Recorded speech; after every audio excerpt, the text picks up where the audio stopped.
এই ইজতিমায় উপস্থিত হযরত উলামায়ে কিরাম, সুধী মণ্ডলী, পর্দার অন্তরালে মা ও বোনেরা, সমস্ত প্রশংসা রব্বুল আলামিনের।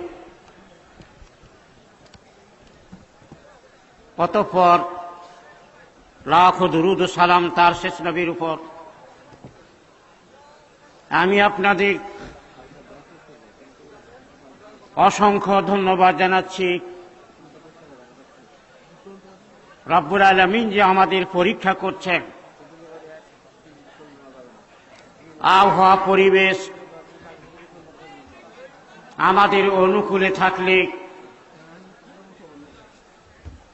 আমরা দ্বীনের খিদমত করতে কোন প্রকারের দ্বিধাবোধ করি না। কিন্তু রব্বুল আলামিন মাঝে মাঝে তার মুমিন বান্দাগণকে পরীক্ষা করে থাকেন। একটু আবহাওয়া প্রতিকূলে দিয়ে বা কোন রকমের কোনো কিছু অপ্রীতিকর ঘটনা ঘটিয়ে মুমিন বান্দাদেরকে পরীক্ষা করেন। দেখি তো এই সময় তারা আমার শুকরিয়া আদায় করে কিনা, সকল সিদ্ধান্ত আমার তার উপরে তাদের বিশ্বাস আছে কিনা। মাশাআল্লাহ, আপনারা যে আল্লাহর সকল সিদ্ধান্তের প্রতি বিশ্বাসের বিশেষ একটি গুণ প্রকাশ করেছেন, এই জন্য আমি আপনাদেরকে লাখো মোবারকবাদ জানাই। রব্বুল আলামিন আপনাদের এই শ্রমকে, মেহনতকে, এই কষ্ট সহ্যকে কবুল করেন এবং এর জন্য আখিরাতে যা যায় খায়ের দান করুন। আল্লাহুম্মা আমিন। আমরা আশা করব যে আমরা আরো ধৈর্যের পরিচয় দিব। আমি যখন এখানে সালাতের জন্য আসি, আমি আপনাদের দেখে খুব আনন্দিত হয়েছি। আমার ধারণা ছিল না যে আপনারা এই পরিমাণ শ্রোতা মণ্ডলী, মেহমানান উপস্থিত থাকবেন। আমি মনে করলাম আল্লাহর যারা প্রকৃত বান্দা, এহেন পরীক্ষায় রব্বুল আলামিনের তারা কৃতিত্বের সাথেই পাশ করেন। তাই আমি আবারও আপনাদেরকে অশেষ ধন্যবাদ জানাচ্ছি এবং রব্বুল আলামিনের কাছে দোয়া করি রব্বুল আলামিন যেন আপনাদের আমাদের ঈমানি জজবাকে আরো বৃদ্ধি করে দেন। আল্লাহুম্মা আমিন। আমার বক্তব্য বিষয় আপনারা শুনেছেন, সুশৃঙ্খল সমাজ গঠনে আনুগত্যের গুরুত্ব। কিভাবে আনুগত্য করলে আমাদের সুশীল সমাজ প্রতিষ্ঠা লাভ করবে, এই ব্যাপারে কিছু কথা আমি আপনাদের খিদমতে রাখ। সহিহ হাদিস এবং কালামুল্লাহ আয়াতের আলোকে আমরা সর্বজন বিদিত পরিবার, সমাজ এবং রাষ্ট্র, এই তিন স্তরে মানব জাতি তার ইহকাল শেষ করে। ইহজীবনে মানুষের কাছে তিনটি কাল আসে, একটি পরিবার, অপরটি সমাজ, অপরটি হল রাষ্ট্র। মাতা পিতা, সন্তান, ভাই বোন দ্বারা গঠিত পরিবার। এইরূপে একাধিক পরিবারে গঠিত হয় সমাজ। বিশেষ পদ্ধতি এবং সুসংগঠিত কতকগুলো সমাজের অপর নাম হল কি রাষ্ট্র। আমাদের স্তরগুলো সঠিকভাবে পরিচালিত হবে পরিবার, সমাজ এবং রাষ্ট্র যথাযোগ্য নেতৃত্বের মাধ্যমে একজন আমির হবেন পারিবারিক জীবনে, একজন আমির হবেন সামাজিক জীবনে এবং একজন আমির হবেন রাষ্ট্রীয় জীবনে।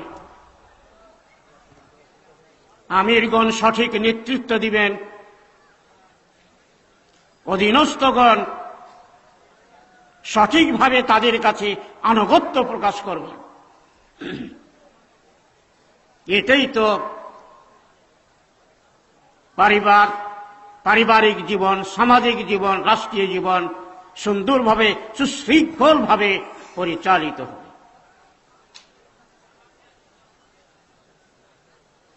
মানুষের সৃষ্টিকাল থেকে নিয়ে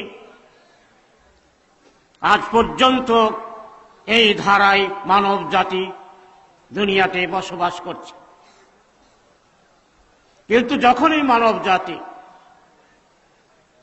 ওহীর বিধান থেকে দূরে সরে গেছে, নেতৃত্ব দানে আল্লাহ রাব্বুল আলামিনের বিধান কি, আনুগত্য দানে আল্লাহর বিধান কি, এই ওহীর বিধান শিক্ষা অর্জন করেনি, অথবা উপেক্ষা করেছে, অথবা জানে না, এই কোনো কারণে হোক, তখন এই পরিবারে, সমাজে, রাষ্ট্রীয় জীবনে নেমে এসেছে বিপর্যয়, ফাসাদ, বিশৃঙ্খলা। আসুন এ বিষয়ের প্রতি আমি আপনাদের খিদমতে কোরআনুল কারীম এবং সহিহ হাদিসের আলোকে কিছু কথা রাখতে চাই।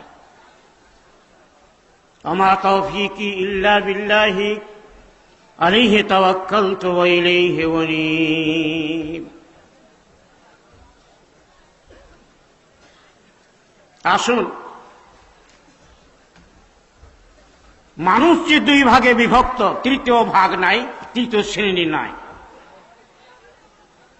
হয় নেতৃত্ব দিবে অথবা নেতৃত্বের অধীনে থাকবে। তৃতীয় একটি দল নেতৃত্ব মানে না, আবার নেতৃত্ব দেওয়ার যোগ্যতাও রাখে না। এরাই হল বিপর্যয় সৃষ্টিকারী, ফাসাদ সৃষ্টিকারী। এদের কারণে পরিবারে, সমাজে, রাষ্ট্রে ফাসাদ আর ফাসাদে পরিপূর্ণ হয়ে যায়। হয় নেতৃত্ব দিতে হবে, না হয় নেতৃত্বের অধীনে থাকতে হবে। এই হল মানব জাতির কাজ। তাতেই মানবতা বিকশিত হবে, জান্নাতময়ী জিন্দেগি অতিবাহিত করবে নেতা এবং অধীনস্থগণ। এই জন্য রব্বুল আলামিন এই নেতৃত্বদানের বিধান কি, মূল নীতি কি, নেতাকে কিভাবে নেতৃত্ব দিতে হবে, অধীনস্থগণ কিভাবে আনুগত্য করবে, এই ব্যাপারে কতগুলো নীতিমালা শিক্ষা দিয়েছেন। তার শিক্ষা দেওয়া নীতিমালার অনুসরণ করলে অনাবিল শান্তির বাড়ি বর্ষিত হবে মনোরাজ্যে। সকল স্তরের মানুষ সুখে শান্তিতে তার এই ইহকাল শেষ করবে। রব্বুল আলামিন যেহেতু আমাদের সৃষ্টি করেছেন, তিনি পরম দয়ালু, সর্বজ্ঞ, সর্বশ্রোতা, দ্রষ্টা। রব্বুল আলামিন দয়া করে মেহেরবানি করে আমাদের জন্য, এই বানু আদমের জন্য এই নীতিমালা তৈরি করে শিক্ষা দেওয়ার জন্য, প্রশিক্ষণের জন্য আমাদের থেকে একজন বান্দাকে নির্বাচিত করেছেন। নিজ তত্ত্বাবধানে তার শিক্ষা দীক্ষার ব্যবস্থা করেছেন। একদিন নয়, 2 দিনে নয়, 1 বছর 2 বছরে নয়, 23 বছর ধরে বিশেষ পদ্ধতিতে রব্বুল আলামিন তাকে নেতা রূপে নির্বাচিত করে প্রশিক্ষণ দিয়েছেন। শুধু তাই নয়, আকাশ থেকে রব্বুল আলামিন তাকে পরিচালনা করেছেন। কন্ঠে নেতৃত্বে কোনো ভুল থাকতে পারে, এ শিক্ষায় কোনো ভুল থাকতে পারে, মানব জাতির সর্বদিক বিভাগে সঠিক নেতৃত্বের জন্য এর মধ্যে কোনো ত্রুটি নাই, কোনো ভুল নাই। রব্বুল আলামিন সর্বজ্ঞ, সব জানেন, সবকিছু তার ক্ষমতা আছে। তিনি পরম দয়ালু, নিঃস্বার্থে কোনো আইন প্রণয়ন করবেন এমনটি নয়। সব আমরা তার সৃষ্ট মাখলুক, সকলের প্রতি তার সমান নজর। কোরআন বলে ইয়াসআলুনাকা আনিল আহিল্লাহ, সূরা বাকারা 189 আয়াত। আকাশ থেকে রব্বুল আলামিন পরিচালনা করছেন তার কয়েকটি উদাহরণ আমি পাক কালাম থেকে আপনাদের কাছে পেশ করছি। হে নবী, তারা তোমাকে জিজ্ঞেস করবে চাঁদ সম্পর্কে, নতুন চাঁদ। উত্তর তুমি বলে দাও, আকাশ থেকে পরিচালিত হচ্ছেন তিনি। ইয়াসআলুনাকা মাযা ইউনফিকুন, সূরা বাকারা 215 আয়াত। কি খরচ করবে তারা এ সম্পর্কে তোমাকে জিজ্ঞেস করবে, তুমি এই উত্তর দিয়ে দাও। রব্বুল আলামিন সেখানে উত্তর দিয়ে দিয়েছে। ইয়াসআলুনাকা আনিশ শাহরিল হারামি কিতালিন ফী, বাকারা 217 আয়াত। বলছেন তারা তোমাকে শাহরুল হারাম সম্পর্কে, এতে কেতাল সম্পর্কে জিজ্ঞেস করবে, তুমি উত্তর দিয়ে দাও। এই করে বহু আয়াত আছে। ইয়াসআলুনাকা আনির রূহ, বনী ইসরাঈল 86 আয়াত। এই রূহ সম্পর্কে তোমাকে জিজ্ঞেস করবে, তুমি উত্তর দিয়ে দাও। কি বোঝা গেল? মহানবী, বিশ্বনবী মুহাম্মদুর রাসূলুল্লাহ সাল্লাল্লাহু আলাইহি ওয়াসাল্লামকে রব্বুল আলামিন আকাশ থেকে পরিচালনা করছেন। তাই তিনি আমাদের নমুনা, নেতৃত্ব দানের নমুনার দরকার। কিভাবে, কোন নিয়মে, কোন বিধানে, কোন নীতিমালায় নেতৃত্ব দিলে এবং তার প্রতি আনুগত্য প্রদর্শন করলে আসলে আমাদের মাঝে শান্তি নেমে আসবে, জান্নাতময় জিন্দেগি আমরা উপহার পাব। রব্বুল আলামিন পাক ইরশাদ করছেন, লাকাদ কানা লাকুম ফি রাসূলিল্লাহি উসওয়াতুন হাসানা লিমান কানা ইয়ারজুল্লাহ ওয়াল ইয়াউমাল আখিরা ওয়া যাকারাল্লাহা কাসীরা, সূরা আহজাব 22 আয়াত। অবশ্যই তোমাদের জন্য রাসূলুল্লাহর জিন্দেগিতে উসওয়া হাসানা, উত্তম নমুনা আছে। তোমাদের জীবনের যত দিক বিভাগ আছে, সর্ববিভাগে মহানবীর আদর্শ আছে, নির্দেশনা আছে। তিনি আল্লাহর তরফ থেকে প্রাপ্ত হয়ে 23 বছর নবুয়তি জীবনে আমাদেরকে তা দেখিয়ে গেছেন। এটা কাদের জন্য? লিমান কানা ইয়ারজুল্লাহ ওয়াল ইয়াউমাল আখিরা ওয়া যাকারাল্লাহা কাসীরা, যারা আল্লাহকে ভয় করে, আখিরাতকে ভয় করে এবং আল্লাহকে অধিক পরিমাণে স্মরণ করে,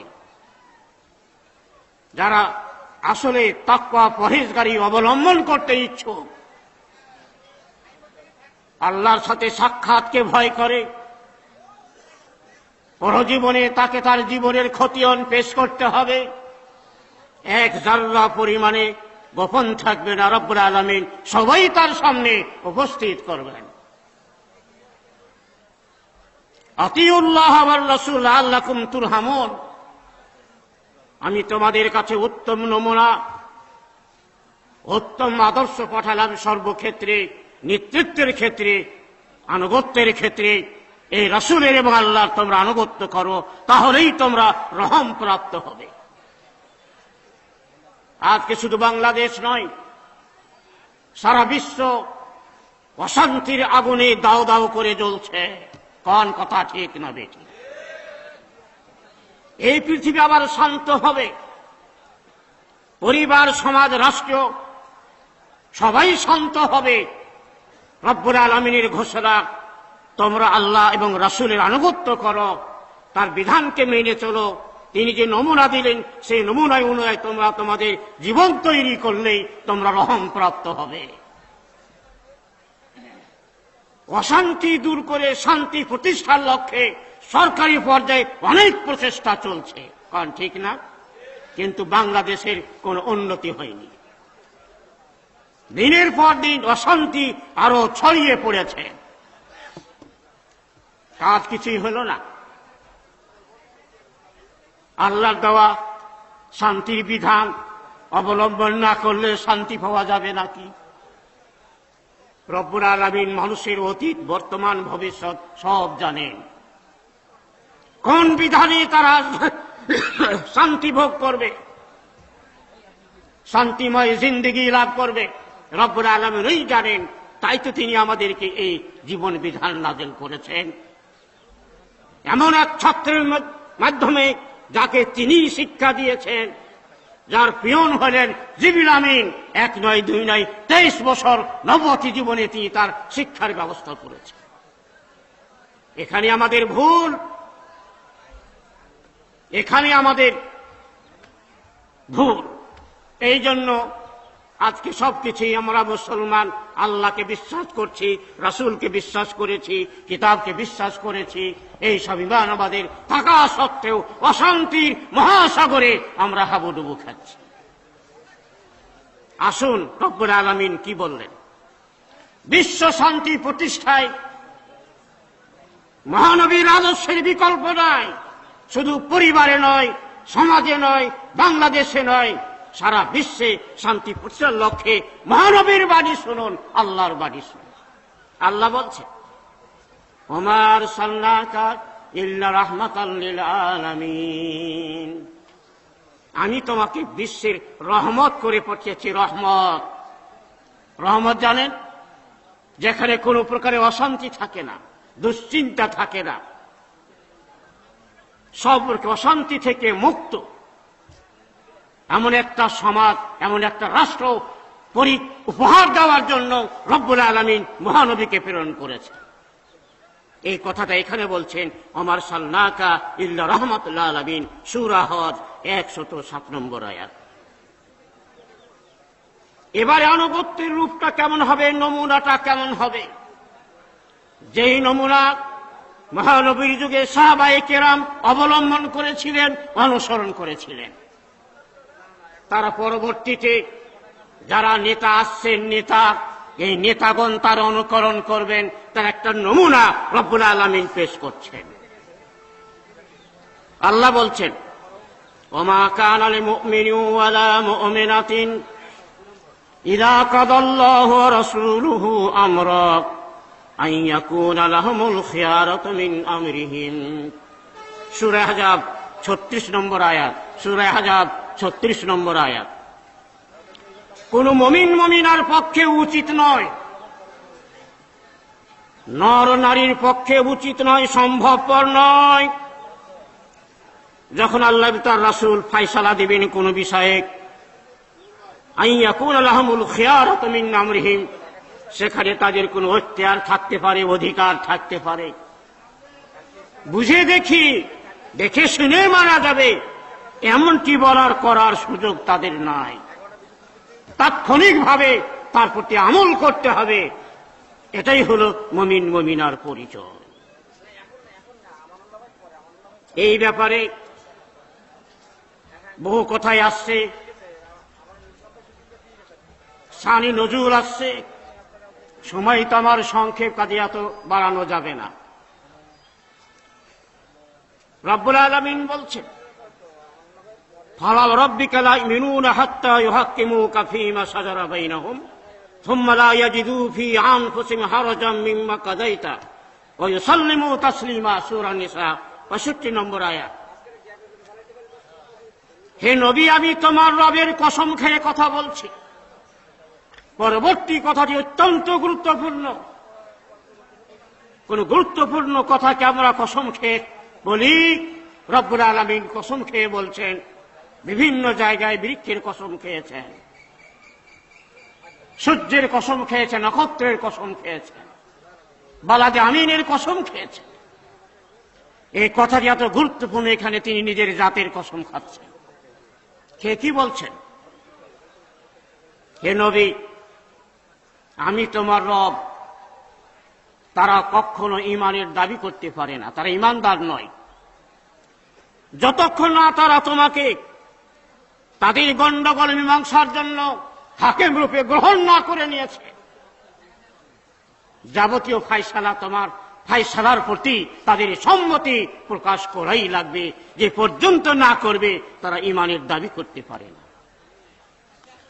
1 নম্বর কথা। 2 নম্বর কথা, সুম্মা লা ইয়াজিদু ফি আনফুসিহিম হারাজ মিম্মা কাযাইতা। তোমার ফায়সালার প্রতি কোন প্রকারের সংকোচ বোধ করবে না, দ্বিধাবোধ করবে না।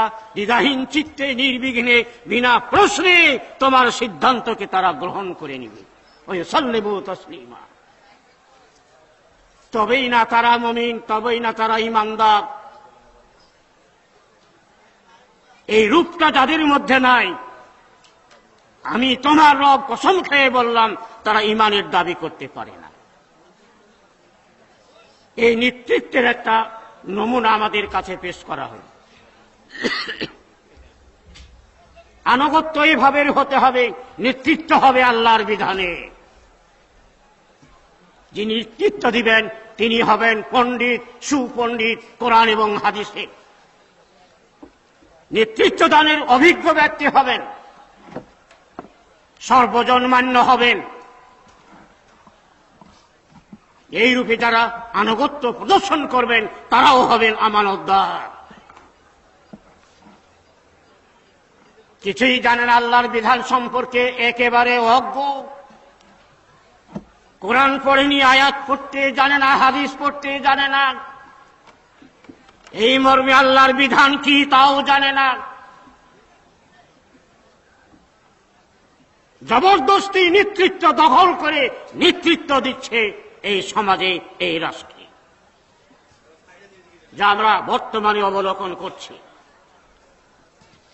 এই নেতৃত্ব মহানবীর যুগে মহানবীকে সাহাবায়ে কেরাম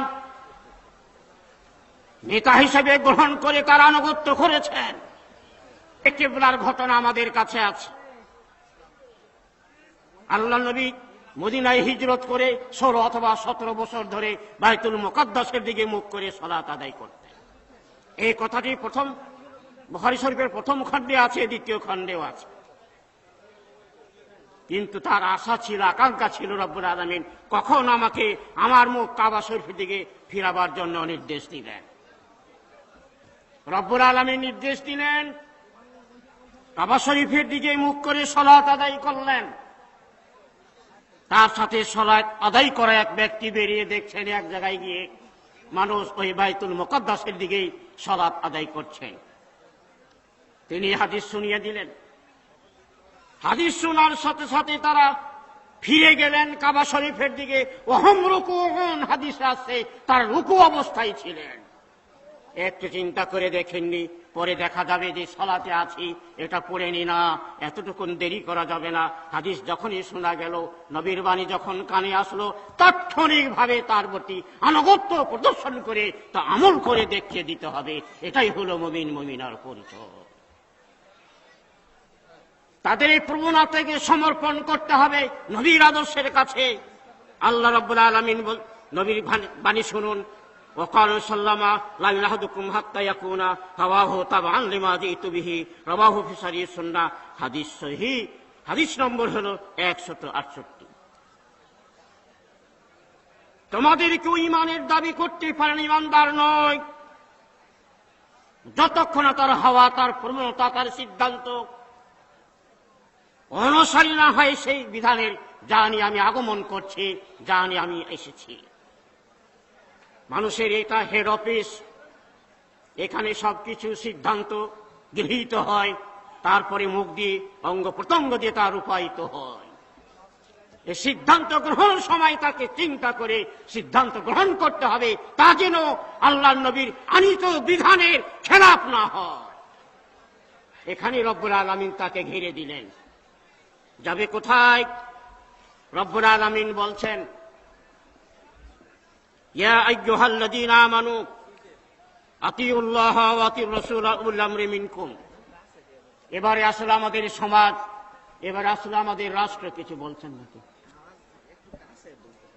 আচ্ছা, আসলে আমাদের সমাজ, আসলে আমাদের রাষ্ট্র।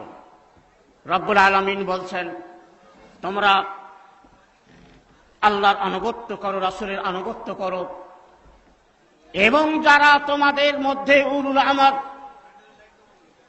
যাদের হাতে নেতৃত্ব আছে, তাদের অনুকরণ করো। লক্ষণীয়, আতিউ আল্লাহর ক্ষেত্রে, রাসূলের ক্ষেত্রে রব্বুল আলামিন ব্যবহার করেন আতিউ আতিউ। উলুল আমরের ক্ষেত্রে আতিউ সেগাটি ব্যবহার করেননি। এটা কেন? এর কি তাৎপর্য এখানে আছে? দেখানো হয়েছে এটাই যে যিনি আমির হবেন, আমিরের কোন নিজস্ব মত সেখানে চলবে না। আল্লাহ তার রাসূল থেকে যা তিনি প্রাপ্ত হয়েছেন, সেই বিধানেই তিনি তার জামাতকে, তার দলকে, তার রাষ্ট্রকে, সমাজকে পরিচালিত করবেন। এটা পরিবার, সমাজ, রাষ্ট্র সবের ক্ষেত্রে প্রযোজ্য। এই জন্য আতিউ সেগাটি এখানে ব্যবহার করা হয়। তবে উলুল আমর কারা? হুম আহলুল কুরআন ওয়াল ইলম, যারা কোরআন হাদিসে পাণ্ডিত্য অর্জন করেছেন, তারাই হলো উলুল আমর। এবং আমরও তাদের হাতে আছে। এই উভয় ক্ষেত্রে একে অর্থে ব্যবহার করাই হলো সবচেয়ে উত্তম। এমন নেতৃত্ব দিচ্ছেন, নেতৃত্ব হাতে আছে, কিছুই বুঝে না, কোরআন হাদিসের কোনো জ্ঞান তার নাই, এমন নেতৃত্বের অনুকরণের কথা এখানে বলা হচ্ছে না। এই নেতৃত্বের অনুকরণ আমাদেরকে করতে হবে, না করলে আমরা কি হয়ে যাব? রব্বুল আলামিন নবী আমাদেরকে শিক্ষা দিচ্ছেন। ওয়ান আবি হুরায়রা রাদিয়াল্লাহু তাআলা আনহু قال قال رسول الله صلى الله عليه وسلم من أطاعني فقد أطاع الله ومن عصاني فقد عصى الله ومن يطع الأمير فقد أطاعني ومن يعص الأمير فقد عصاني رواه البخاري 2956 নম্বর হাদিস। এটা বুখারী, মুসলিমে আসবে 4852 নম্বর হাদিস। যে নেতার কথা বলা হলো, সেই নেতার আনুগত্যের কথা আল্লাহর নবীর ভাষায় শুনুন। আবু হুরায়রা থেকে হাদিসটি বর্ণিত। তিনি বলেন, রাসূলুল্লাহ সাল্লাল্লাহু আলাইহি ওয়াসাল্লাম বলেছেন, মান আতানি, যে ব্যক্তি আমার আনুগত্য করলো, ফাকাদ আতাল্লাহ, সেই ব্যক্তি আল্লাহর আনুগত্য করলো। তার কারণ আমি তো আল্লাহর তরফ থেকে যা প্রাপ্ত হই তাই প্রচার করি, ওহী ছাড়া আমি কোনো কথা বলি না। সূরা নাজমে রব্বুল আলামিন যেই কথাটি বলেছেন, কাজেই আমার তরফ থেকে আমার বিধানকে প্রচারের জন্য যিনি আমির নির্বাচিত হবেন, এই আমির যারা আনুগত্য করলো, তারা আমার এই আনুগত্য করলো। তা আমি হলাম প্রথম ইমাম, প্রথম নেতা। আমি আল্লাহর আনুগত্য করি, আল্লাহ যা বলেছেন তাই আমি বলি, অতিরিক্ত কোনো কথা আমি সংযোজন করি না নিজের তরফ থেকে। কাজে আমার আনুগত্য করলে আল্লাহর কথারই আনুগত্য করা হইল। আর আল্লাহর বিধানে যখন আমি এই নেতৃত্ব পরিচালনা করি, এই নেতৃত্বের যারা আনুগত্য করলো, তারা প্রকৃতপক্ষে আমার এই আনুগত্য করলো। হে নেতাগণ, যারা পরিবার পরিচালনা করছেন, যারা সমাজ পরিচালনা করছেন, তারা শুনে রাখুন, আপনাদের পরিচালনার বিধান হবে, নীতিমালা হবে মহানবীর। যদি তা না হয়, আপনারাই হবেন বিপর্যয় সৃষ্টিকারী, ফাসাদ সৃষ্টিকারী। এই অশান্তির মূলে আপনারাই হবে। কেন? আর কোন বিধানে, কোন নীতিমালায় শান্তি পাওয়া যাবে না, শান্তি পাওয়া যাবে আল্লাহর বিধানে। আসুন, তাই বলছেন, মান আসানি, যে ব্যক্তি আমার বিধানের অনুসরণ করল না, অবাধ্য হয়ে গেল, সেই ব্যক্তি প্রকৃতপক্ষে আল্লাহরই অবাধ্য ব্যক্তি। হুমায়ুতিল আমিরা, যে ব্যক্তি আমির আনুগত্য করল, পরিবারের, সমাজের, রাষ্ট্রের আমির আমার বিধান মতে ইমারত পরিচালনা করে, সবগুলো বুঝে নাও এখানে ঠিক হবে না। রব্বুল আলামিন আগেই বলে দিয়েছেন কথাটি, আমার বিধানে যে আমির ইমারত পরিচালনা করে সেই আমির আনুগত্য করা মানে নবীর আনুগত্য করা। যে ব্যক্তি ওই আমিরের অবাধ্য হবে, আমিরকে অমান্য করবে, তুচ্ছ মনে করবে, আনুগত্য করবে না, সেই ব্যক্তি আমারই আনুগত্য করল না, আমার সাথেই তারা নাফরমানি করল। এই হাদিসটি বুখারী শরীফের 2956 নম্বর হাদিস বুখারীতে হবে, মুসলিমে হবে 4852 নম্বর হাদিস। আরো শুনুন, উবাদা ইবনে সামিত قال بايعنا رسول الله صلى الله عليه وسلم على الطاعة في العسر واليسر والمكره আরেক রওয়ায়াতে আছে ফিল মানসাতে ওয়ালা আশারাতিন আলাইনা ওয়ালা আল্লা নুনাসি আল আমরাহ লাহু রাওয়াহুল বুখারী। বুখারী শরীফের মধ্যে 7199 নম্বরে হাদিসটি বর্ণিত হয়েছে। কি বলছে? উবাদা বিন সামিত বলছেন, আমরা বায়াত করেছি, বায়াত করে অঙ্গীকারে আবদ্ধ হয়েছি, প্রাণের সবকিছু সেখানে ঢেলে দিয়েছি, তার বিপরীত করা যাবে না। নবীর সাথে অঙ্গীকারে আবদ্ধ হয়েছি কি বলে? আল্লাহর তাআতে, নবীর সুন্নতের আনুগত্য করব, ফিল উসরি ওয়াল ইসরি, কঠিন অবস্থায় এবং সচ্ছল অবস্থায়, ওয়ালা আশারাতিন আলাইনা, এমন কতগুলো ক্ষেত্র কাজ কর্ম আমিরের তরফ থেকে আমাদের কাছে আসলো যাতে উনি আমাদের উপর অন্যকে প্রাধান্য দিলেন। এই নেতৃত্ব আমাদের, এর যোগ্যতা আমরা রাখি, এই কথাটা প্রশংসাটা আমাদের ক্ষেত্রেই তিনি প্রয়োগ করতেন, কিন্তু তা না করে অন্যের জন্য প্রয়োগ করলেন, নেতৃত্ব অন্যকে দিলেন, ভাগাভাগিতে অন্যকে প্রাধান্য দিলেন। যেটাই করুন না কেন, কোনো রাগ নাই, কোনো গোস্ব নাই, কোনো প্রতিকার নাই, কোনো রকমের বিরোধিতা নেই। উনি যা করেছেন একেবারে অন্তর থেকে আমরা তার প্রতি সম্মতি জ্ঞাপন করব। এই হচ্ছে আমিরের নেতৃত্বের ধারা বা নিয়ম, এই হচ্ছে নীতিমালা। আবু জার থেকে বর্ণিত, তিনি বলেন রাসূলুল্লাহ সাল্লাল্লাহু আলাইহি ওয়াসাল্লাম বলছেন, মান ফারাকাল জামাতা ওয়াস্তাদাল্লাল ইমারাতা লাকিয়াল্লাহ ওয়ালা হুজ্জাতা লাহু, রাওয়াহুল হাকিম, হাদিস নম্বর 402।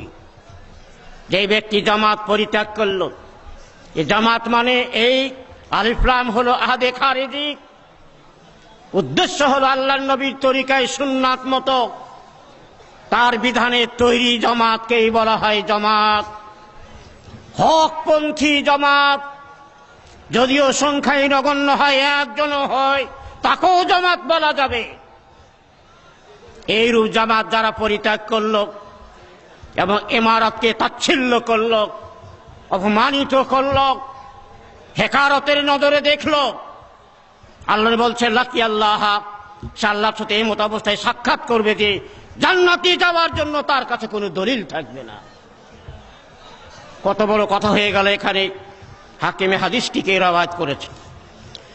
উম্মে হোসেন থেকে বর্ণিত, তিনি বলেন, قال رسول الله صلى الله عليه وسلم إن أمر عليكم عبد مجدد يقودكم بكتاب الله فاسمعوا له وأطيعوا, رواه মুসলিম, হাদিস নম্বর 4198, 3198। কি বলছেন? নবী সাল্লাল্লাহু বলেছেন, তোমাদের কাছে যদি একজন কান কাটা নাক কাটা আমির নিযুক্ত করা হয়, তোমাদের নেতা যদি এমন হন তিনি স্বাধীন মানুষ নন, একজন গোলাম, কৃতদাস গোলাম, আবার তার কান কাটা নাক কাটা। অন্য রওয়ায়াতে পাওয়া যায় আব্দুল হাবসি গোলাম, আবার এমনি পাওয়া যায় ইনুসলিল আলাইকুম হাবাসিউন কানা রাসুহু জাবিবাতুন, এই হাবাসিকে তোমাদের নেতৃত্ব দেওয়া হলো, এরা খুব কালো মানুষ। পশ্চিম পাকিস্তানে থাকাকালীন সময়ে আমরা এই হাবসিদের লক্ষ্য করেছি, যতই লক্ষ্য করা যাবে ততই তাদেরকে কালো লাগবে, এমন কালো মানুষ। আবার গোলাম, আবার তার মাথার যে আঙ্গুর ফলের মতো টাক পোড়া চুল নাই, খাটো মাথা, মাথার যদি দেহের অনুপাতে খাটো হয় দেখতে কিন্তু খারাপ লাগে। এমন একজন নেতা নির্বাচিত করা হয় যার প্রতি আনুগত্য প্রদর্শনে তোমার মোটেই ইচ্ছা নয়, যাকে নজরে ভালো লাগে না, মনে ভালো লাগে না, তার প্রতি কিভাবে আনুগত্য তুমি করবে, তার আনুগত্য করে কিভাবে চলবে, এমনটি হলো কোনো ব্যক্তির অধিকার নাই। অধীনস্থ ব্যক্তিকে তার নেতৃত্ব মেনেই নিতে হবে, তার আনুগত্য করতে হবে। মহানী বললেন ফাসমাউ লাহু ওয়াতিউ। আরো আমাদের কাছে অনেক দলিল প্রমাণ আছে, কিন্তু আমার সময় তো বোধহয় শেষ না, আছে কিছু সময়, আমি তো কয়টি আরম্ভ করছি এখানে। যাক, রব্বুল আলামিন আমাদেরকে বলছেন ওয়ালতাকুম মিনকুম উম্মাতুন ইয়াদউনা ইলাল খায়র ইয়ামুরুনা বিল মারুফ ওয়া ইয়ানহাউনা আনিল মুনকার ওয়া উলাইকা হুমুল মুফলিহুন। এখন এই যে নেতা, আল্লাহ বলছেন তোমাদের মধ্য থেকে একজনকে নেতা নির্বাচিত হওয়া দরকার, এমন একটা দল হওয়া দরকার যে দলের কাজ হবে ভালো কাজের আদেশ করা এবং খারাপ কাজ থেকে নিষেধ করে দেওয়া। বলছেন উলাইকা হুমুল মুফলিহুন, এরাই হলো কি সফল কাম। উলাইকা মুবতাদা, মাঝখানে হোম, আবার তারপরে আল মুফলিহুন, এই মারেফা। খবর যদি মারেফা হয় তাহলে তাকসিসের ফায়দা দেয়, মানে যেই ফলা সফলতার কথা বলা হলো একমাত্র তাদের জন্যই যারা এইভাবে একটা সংগঠন তৈরি করে ভালো কাজের আদেশ করে এবং খারাপ কাজ থেকে বাধা প্রদান করে। কোন তো এই সংগঠনটি কোথায় আছে? এই সংগঠন বাংলাদেশে খুঁজলেই এই আহলে হাদিস আন্দোলনকেই পাওয়া যাবে। এরাই একমাত্র রব্বুল আলামিনের কথা এবং নবীর কথার প্রতি দাওয়াত দিচ্ছে। এরাই ভালো কাজের আদেশ করে, খারাপ কাজ থেকে বাধা প্রদান করে। এই সংগঠন বাংলাদেশ আর নাই। কাজেই যেই সংগঠন হলো তার একজন আমির অবশ্যই হবেন। আমির ছাড়া কোনো সংগঠন চলতে পারে না। কাজেই সেই সংগঠনের যিনি আমির হবেন তার ইমারতের নেতৃত্ব, তার নেতৃত্বকে কিভাবে মেনে নিতে হবে, তার ইমারতকে কিভাবে গ্রহণ করতে হবে, কয়েকটি হাদিস থেকে আমরা তা বুঝতে পারলাম। অধীনস্থদের কোনো চিন্তার অবকাশ নেই, যেহেতু তিনি কোরআন এবং হাদিসের আলোকে নেতৃত্ব পরিচালনা করছেন, ইমারত পরিচালনা করছেন। কাজেই তাৎক্ষণিকভাবে তা আমাদেরকে গ্রহণ করে নিয়ে সেই মতোই আমাদেরকে জিন্দেগি তৈরি করতে হবে। যদিও তার কোনো সিদ্ধান্ত আমাদের মনের বিপরীতে হয়, যা গ্রহণ করতে মন চায় না এমনটিও হয়ে যায় মনে করি, তবুও কোনো ব্যক্তিকে এই অধিকার নাই সেখান থেকে ওই যে বললেন ওয়ার আল্লাহ নুনাসলাম রাহলাহু, মানে আমরা আনুগত্যের হাত ছিনিয়ে নেব, আনুগত্য করব না, এমনটি অবকাশ কারোর জন্য নাই। নিজে থেকে দল গঠন করব, এই দলে থাকা যাবে না, এমনটিরও কোনো অবকাশ নাই। ওই যে কথা আসলে মান ফারাকাল জামাতা, যে জামাত থেকে পার্থক্য হয়ে গেল, আলাদা হয়ে গেল, ওয়াস্তাজাল্লাল ইমারাত, আর ইমারতকে তাচ্ছিল্য মনে করলো, ঘৃণা পোষণ করলো, উপযুক্ত মনে করলো না, অপমানিত করলো। তার আল্লাহর সাথে সাক্ষাৎ করবে এভাবে যে তাদের কাছে জান্নাতে যাওয়ার জন্য কোনো সার্টিফিকেট থাকবে না, কোনো দলিল থাকবে না। কারণ তো বিনা দলিলে কি জান্নাত পাওয়া যাবে নাকি? এই জামাতি জিন্দেগি অবশ্যই আমাদেরকে পালন করতে হবে। এই জীবনে একজন আমাদের নেতা থাকবেন, বাকি আমরা অধীনস্থ হব। নেতা কোরআন হাদিস মতো তিনি আমাদের নেতৃত্ব পরিচালিত করবেন, আমরা তার আনুগত্য প্রদর্শন করব। এটাই হলো মানব জাতির কাজ, এটাই হলো মানব সভ্যতা। ওই প্রথম থেকে এই পর্যন্ত এই বিধানই চলে আসছে, কিন্তু এই ওহীর বিধান থেকে সরে যাওয়ার কারণে মাঝে মাঝে আসছে দুর্যোগ, বিপর্যয়, মানুষ ফাসাদে লিপ্ত হয়ে অশান্তির আগুনে পড়ে দাও দাও করে পুড়ে গেলে মরেছে। আসুন আমাদের সাবধান হতে হবে, কোন ক্রমে এর ব্যতিক্রম আমাদের করা যাবে না।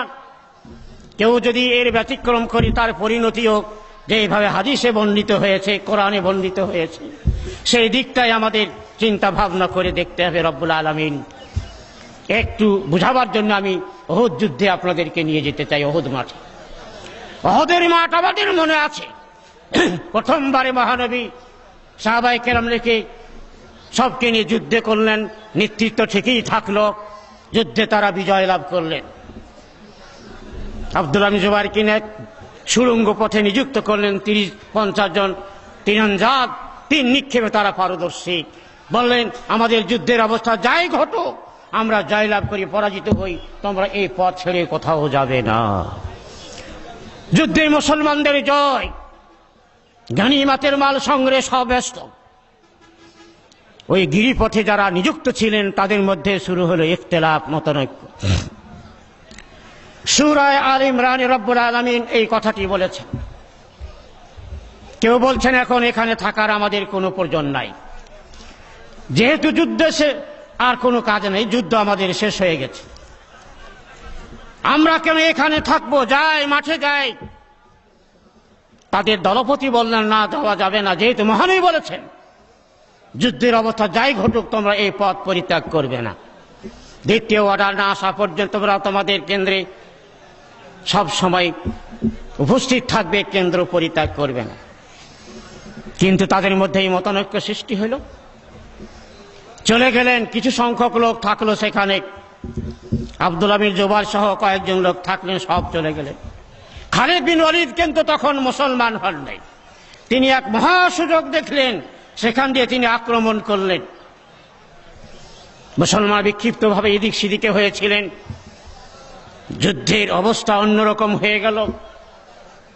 70 জন সাহাবায়ে কেরাম শহীদ হয়ে গেলেন, মহানবীর দাঁত ভেঙে গেল, রক্তাক্ত হল মহানবীর দেহ, তিনি পড়ে গেলেন। কাফের তরফ থেকে ঘোষণা হলো নবী নাই, নবী নাই, নবী নাই। এই অবস্থায় মুসলমানের অবস্থা কি হতে পারে? কন্ত এমনটি অবস্থা কেন ঘট, এইরূপ পরিণতি কেমন হইল? বিজয় কেন বিজয় রূপান্তরিত হইল? একটি মাত্র কারণ, মহানবীর কথার প্রতি তারা ইজতিহাদ করেছিল, ইখতিলাফ করেছিল। মনে জেনে বুঝে তারা পরিত্যাগ করেছেন এমন কথাটা এখানে নাই। তারা ভাবলেন এখানে থাকার তার কোনো কারণ হচ্ছে না, যুদ্ধে আমরা জয়লাভ করেছি। নবী সাল্লামের নির্দেশটা ছিল যুদ্ধ চলাকালীন সবার জন্য নির্ধারিত। এখন আর যুদ্ধ চলে না, আমরা যুদ্ধ মাঠে এখন চলে যাব, সেটি তো হবে আমাদের আসল কাজ, এখানে থাকার আমাদের কোনো প্রয়োজন নাই। চলে তো গেলেন, কিন্তু ঘটলটা কি দেখতে পেলাম যে অন্যরকম হয়ে গেল। কারণ একটি, যে তারা মহানবীর নির্দেশকে অমান্য করেছিল। রব্বুল আলামিন সূরা আলে ইমরানে এই কথাটি বিশদ ব্যাখ্যা করেছেন। রব্বুল আলামিন তোমাদেরকে তোমাদের কাছের ওয়াদা পুরো করে দেখাইলেন, তোমরা বিজয় লাভ করলে। তার যখন তোমরা কাপুরুষ হলে আপসে ইখতিলাফ শুরু করলে, আল্লাহর নবীর নির্দেশকে তোমরা মানলে না, তখন রূপ অন্যটা হয়ে গেল। মনে রাখবেন, সাহাবায়ে কেরামের জীবনে এমনটি অপরাধ আর হয়েছে। এইভাবে তারা আল্লাহর নবীর নির্দেশ নিয়ে কিছু মন্তব্য করেছেন, এমনটি কথা কিন্তু নয়। এটি তার জীবনের প্রথম, এই ঘটনা তাদের জীবনের প্রথম। একটি মাত্র ঘটনার কারণে এত বড় শাস্তি আল্লাহর তরফ থেকে আসলো। তারা 70 জন শহীদ হয়ে গেলেন, মহানবীর দেহ রক্তাক্ত হল, মহানবীকে লক্ষ্য করে তীর বর্ষা বল্লম নিক্ষেপ করল, দুনিয়াতে আর রাখবে না, তাকে বিদায় করে দিবে। যদি একটি ঘটনার কারণে এই শাস্তি আল্লাহর তরফ থেকে নাযিল হয়ে থাকে, আমরা জীবনের প্রতিটি ক্ষেত্রে আল্লাহর নবীর অবাধ্য, তার সুন্নতকে মানি না, তার তরিকাকে মানি না, আমরাই মুসলমান, আমরাই তার উম্মত। প্রশ্ন করলে আমরাই বলবো আল্লাহকে বিশ্বাস করি, নবীকে বিশ্বাস করি, কিতাবকে বিশ্বাস করি, তার শরীয়তকে বিশ্বাস করি, কিন্তু কাজে আমাদের নাই। মনে রাখুন, একটি মাত্র কারণে যদি এত বড় গজব আসে, তাহলে সারা জীবনেই যদি আমরা তার নাফরমানি অবাধ্য হয়ে আমাদের জীবনের সর্বদিক বিভাগকে পরিচালনা করি, তাহলে আমাদের অবস্থা কি হইতে পারে? রাজন মিল্লাত চলেন, সূরা নিসার একটি আয়াতের কথা বলে শেষ করে দিব, আমার নোটিশ চলে আসছে। ফালা রাব্বিকা লা ইউমিনুনা হাত্তা ইউহাক্কিমুকা ফীমা শাজারা বাইনাহুম, যে আয়াতটি আপনাদের খিদমতে তেলাওয়াত তার অনুবাদও বলেছেন। আয়াতটি নাজেল হলো কেন, তার সারে নজুল কি, কোন ঘটনাকে কেন্দ্র করে আয়াতটি নাজেল হয়েছে? ইবনে জুবাইর মহানবীর ফুফাতো ভাই, এই জুবাইরের সাথে এক আনসারী ব্যক্তির পানি নিয়ে সংঘর্ষ বাঁধে, জমিতে পানি দিবে। এটি বুখারী শরীফের 2য় খণ্ডে আছে, 1ম খণ্ডে আছে। শোনার পরে মহানবী বললেন, ও জুবাইর, তোমার ক্ষেতে পানি নেওয়ার পর তোমার পড়োশীকে পানি ছেড়ে দিও। এই কথা শুনেই সে আনসারী ব্যক্তি বলল, বুঝলাম উনি আপনার ফুফাতো ভাই, উনি আপনার ফুফাতো ভাই, উনি আপনার ফুফাতো ভাই।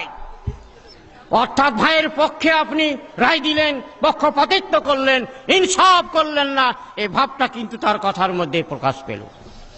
এই শুনে মহানবীর মুখমণ্ডল লাল হয়ে গেল। রব্বুল আলামিন তখন আয়াতটি নাযিল করলেন, ফালা রাব্বিকা লা ইউমিনুনা হাত্তা ইউহাক্কিমুকা ফীমা শাজারা বাইনাহুম।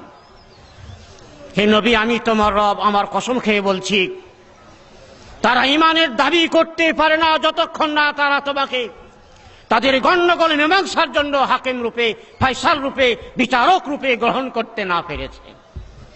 এবার আপনারা আমরা ফতোয়া দিই, এই আনসারী এই ব্যক্তি মহানবীর সিদ্ধান্তে সন্তুষ্ট হতে পারেনি।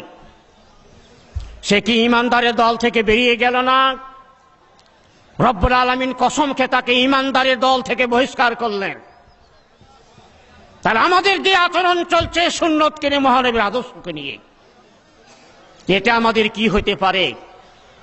অন্য রাওয়াতে পাওয়া যায় এই আনসারী ব্যক্তি বদর যুদ্ধে যোগদান করেছিলেন।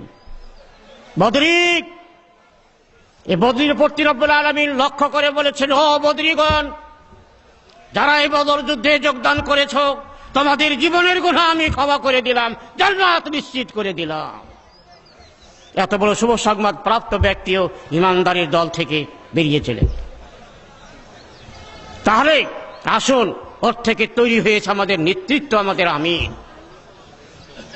আমিরের আনুগত্য প্রদর্শনের ক্ষেত্রে যদি এইভাবে আমাদের কোনো চিন্তা ভাবনা থাকে, সেই রূপে শ্রদ্ধার সাথে তার আনুগত্য না করি, আমরা আনুগত্য থেকে বেরিয়ে যাই, ইজ্জতের নজরে না দেখি, তাচ্ছিল্যের নজরে দেখি। রব্বুল আলামিনের নবী বললেন, কিয়ামতের দিন আল্লাহর সাক্ষাৎ ঘটবে, এই অবস্থায় যে জান্নাতে প্রবেশের জন্য তার কাছে কোনো দলিল থাকবে না। আসুন, এই বিষয়টিকে আমরা ভালো করে বুঝি। আল্লাহ আমাদের বুঝার তৌফিক দান করুন। আসলে জামাতি জিন্দেগির জন্য আল্লাহ নির্দেশ দিয়েছেন, ওয়াতসিমু বিহাবলিল্লাহি জামিআন ওয়া লা তাফাররাকু। এই জামাতি জিন্দেগির মধ্যে আমাদের একজন আমির থাকবেন, নেতা থাকবেন, আল্লাহর বিধান মতে, রাসূলের সুন্নত মতে তিনি তার এই বিধানকে, ইমারতকে পরিচালিত করবেন, আর অধীনস্থগণ তার আনুগত্য করবেন। এই হচ্ছে মুমিনার কাজ, এই হচ্ছে মানুষের কাজ, এই হচ্ছে মানবতা। এছাড়া অন্য কোনো পথ অবলম্বন করলে সেটা মানবতা বোধেই প্রকাশ পাবে না। আমরা অনেক দূরে চলে যাব, আল্লাহর গজব পড়ে যাব। আসি, উপলব্ধি করি এটিকে। আল্লাহ তুমি আমাদের সকলের মধ্যে এই অনুভূতি দাও, এই বুদ্ধি দাও, এই জ্ঞান দাও রব্বুল আলামিন, আমরা যেন সঠিকভাবে আমিরের আনুগত্য করতে পারি। আল্লাহুম্মা আমিন। এই বলে আবার সংক্ষিপ্ত কথা শেষ করছি। আখির দাওয়ানা আনিল হামদুলিল্লাহি রাব্বিল আলামিন। আসসালামু আলাইকুম ওয়া রাহমাতুল্লাহি ওয়া বারাকাতুহু।